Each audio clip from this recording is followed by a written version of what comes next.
Assalamualaikum warahmatullahi wabarakatuh. Kami dari kelompok 5 akan mempresentasikan mengenai dampak aspartam terhadap peningkatan berat badan. Sebelumnya, perkenalkan saya Hilmatul Aisyah dengan akhiran NIM 086 dan rekan-rekan saya Frankie Adolf Tanaem dengan akhiran NIM 086, Erina Maulidatul Komaria dengan akhiran NIM 087, Azahrafi Malika dengan akhiran NIM 088, dan Vivi Asmila dengan akhiran NIM 104. Kelompok kami mengambil rumusan masalah yaitu bagaimana pengaruh konsumsi aspartam terhadap peningkatan berat badan, dan untuk hipotesisnya, semakin banyak aspartam yang dikonsumsi, maka semakin tinggi resiko peningkatan berat badan. Aspartam adalah pemanis buatan yang terbuat dari dua asam amino, aspartat dan fenilalanin, yang digunakan sebagai pengganti gula dalam makanan dan minuman karena rasanya yang manis tanpa kalori. Aspartam memiliki beberapa efek terhadap berat badan. Yang pertama, mengganggu regulasi energi. Aspartam memberikan rasa manis tanpa energi yang cukup, menyebabkan tubuh salah menginterpretasi rasa manis tersebut. Hal ini dapat meningkatkan rasa lapar dan mendorong asupan kalori yang lebih besar. Efek yang kedua yaitu meningkatkan nafsu makan. Aspartam dapat memicu peningkatan hormon norepinefrin yang dapat mempengaruhi tingkat stres dan nafsu makan. Hormon stres yang meningkat bisa mengganggu metabolisme tubuh dan memperlambat pembakaran kalori.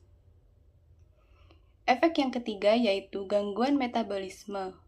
Penggunaan aspartam dalam jangka panjang dapat mempengaruhi metabolisme lemak dan glukosa dalam tubuh sehingga meningkatkan risiko resistensi insulin dan juga obesitas.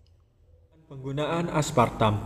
Penggunaan pemanis buatan telah diatur oleh lembaga kesehatan seperti BPOM, Badan Pengawas Obat dan Makanan di Indonesia, dan FDA, Food and Drug Administration di Amerika Serikat.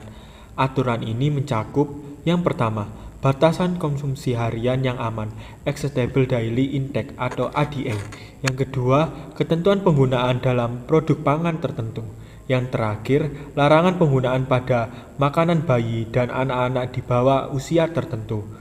Menurut Peraturan Kepala BPOM Nomor 4 Tahun 2014, pada penggunaan aspartam maksimal dalam nifers 1 hari sebesar 0,4 mg per 1 kg berat badan atau 2 gram dengan asumsi 50 kg berat badan. Selanjutnya ada argumen pro dan kontra. Untuk argumen pro-nya sendiri, yang pertama ada aspartam sebagai pengganti gula rendah kalori membantu mengurangi asupan kalori pada diet rendah gula. Yang kedua, diizinkan dalam batas tertentu yaitu sebesar 40 mg per kilogram berat badan dan sudah diuji toksikologi. Untuk argumen kontranya, yang pertama ada konsumsi berlebihan dapat mengganggu metabolisme tubuh dan meningkatkan risiko obesitas serta resistensi insulin. Yang kedua, tidak semua orang aman mengonsumsinya, terutama mereka dengan kondisi kesehatan tertentu. Kesimpulannya, konsumsi aspartam sebagai pemanis buatan perlu dilakukan dengan bijak karena potensi dampak negatif pada kesehatan. Meskipun bermanfaat sebagai alternatif gula rendah kalori, konsumsi berlebihan dapat menyebabkan gangguan metabolisme dan meningkatkan resiko obesitas. Penting untuk memperhatikan regulasi konsumsi dan memilih sumber informasi ilmiah yang kredibel untuk memahami resiko dan manfaat penggunaan aspartam. Di sini saya akan menjawab pertanyaan dari Nur Intan Febrianti dengan akhiran NIM 077. Dengan pertanyaan, bagaimana mekanisme pemanis buatan dalam mempengaruhi metabolisme tubuh dan nafsu makan?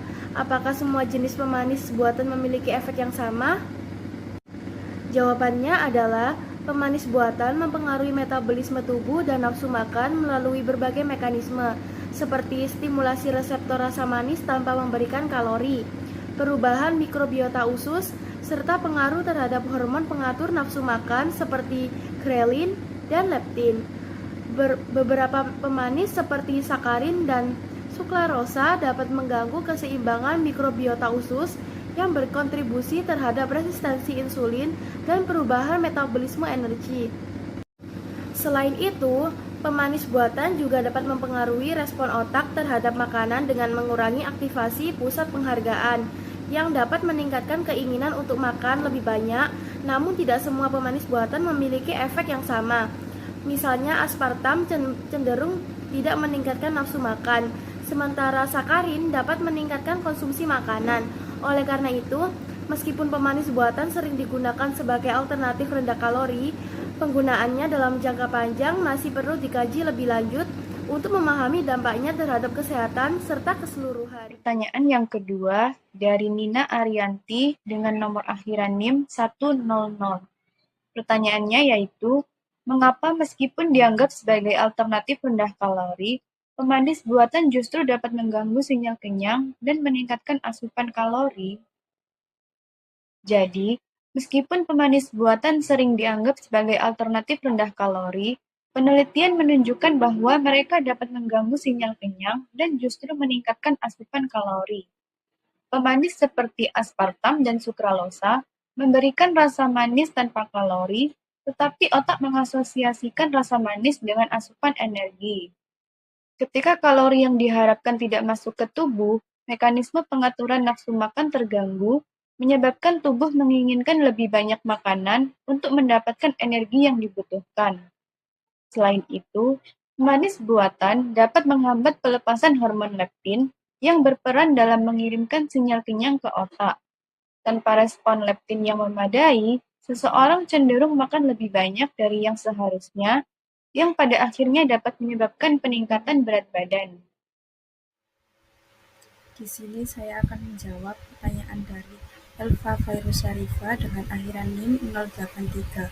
Untuk pertanyaannya, apa saja aturan penggunaan pemanis buatan yang telah ditetapkan oleh BPOM dan FDA?